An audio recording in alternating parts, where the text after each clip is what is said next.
Mes chers camarades, je vous apporte le salut fraternel de la Fédération des métaux lourds et précieux, ainsi que du syndicat JIMA, à jour de ses cotisations, qui m'a mandaté pour voter favorablement le rapport financier de notre trésorier Patrick Privat et le rapport d'activité du Bureau confédéral et de son secrétaire général, notre ami Jean-Claude Mailly.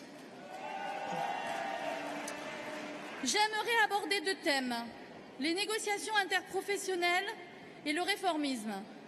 Concernant les négociations interprofessionnelles les plus récentes, je félicite le Bureau confédéral d'avoir donné mandat à Michel Bogas pour la signature des deux derniers accords que sont celui sur la formation et celui sur l'assurance chômage. Sur la formation professionnelle, l'accord permet aujourd'hui au Conseil en évolution professionnelle d'être réaffirmé comme un droit universel de proximité et gratuit pour les bénéficiaires.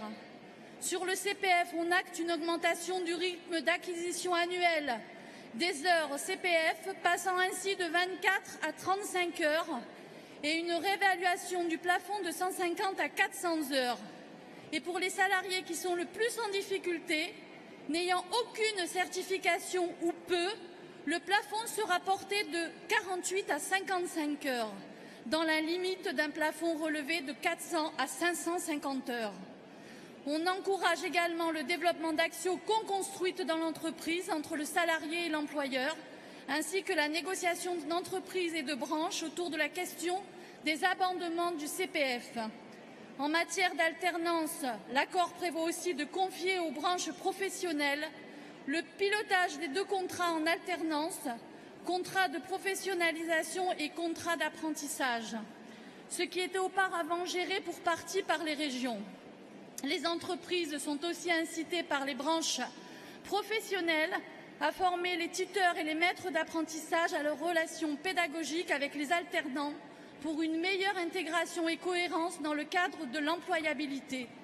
Ne serait-ce que pour toutes ces raisons, notre organisation syndicale a eu raison de signer, mes camarades. Sur l'accord assurance chômage, les premiers axes notables du nouveau dispositif est que les salariés qui ont 7 ans de période d'emploi ininterrompue et qui souhaitent s'orienter dans une nouvelle voie professionnelle nécessitant une formation complémentaire peuvent démissionner et être indemnisés par une nouvelle allocation appelée allocation d'aide au retour à l'emploi projet. Son montant et sa durée sont les mêmes que l'allocation classique du chômage. Le deuxième axe est que toutes les branches professionnelles sont appelées à négocier sur la thématique des contrats courts et doivent trouver des solutions afin de faire baisser la précarité des salariés avant fin 2018. L'accord mentionne et reconnaît qu'à défaut de solutions satisfaisantes en la matière, le gouvernement pourrait intervenir et mettre en œuvre un bonus-malus. Quelle détermination pour obtenir cela depuis le temps que nous le revendiquons.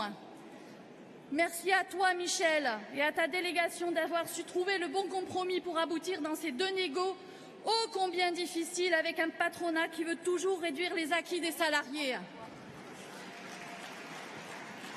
Sur le réformisme, il est clair que la Fédération FO de la métallurgie a toujours défendu et s'est toujours battue pour faire comprendre que c'est dans la négociation, en défendant avec conviction nos revendications et à l'aide de compromis qui aboutissent à des accords que l'on fait progresser le pouvoir d'achat des salariés et que l'on améliore au quotidien la vie des salariés.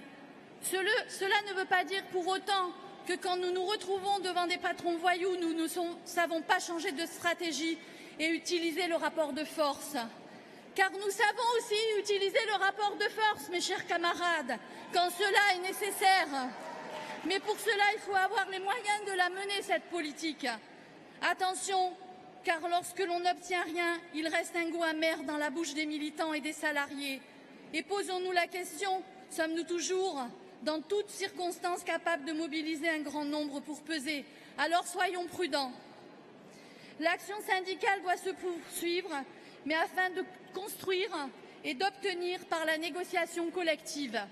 Cette ligne du réformisme militant est l'ADN de notre organisation. Nous sommes certains que Pascal l'incarnera et la fera prospérer. Et pour finir, merci à toi Jean-Claude d'avoir été toujours disponible et présent pour les militants métallos. Merci pour le travail accompli tout au long de ces années en tant que secrétaire général de notre confédération. Tu as été un époustouflant secrétaire général. Je te souhaite une bonne retraite.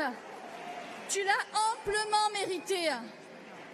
Je souhaite aussi une bonne retraite à Michel, André, Marie-Alice et une bonne continuation à Anne et à Jocelyne dans leurs projets. Ces excellentes drôles de dames qui ont franchement assuré tout au long de leur mandat. Mes chers camarades, merci de m'avoir écouté. Bon courage au futur bureau confédéral. Et vive les militants FO qui chaque jour sur le terrain œuvrent pour nous renforcer. Car au-delà des discours, ce sont eux qui font notre force. Vive la Fédération FO de la métallurgie et vive notre Confédération FO.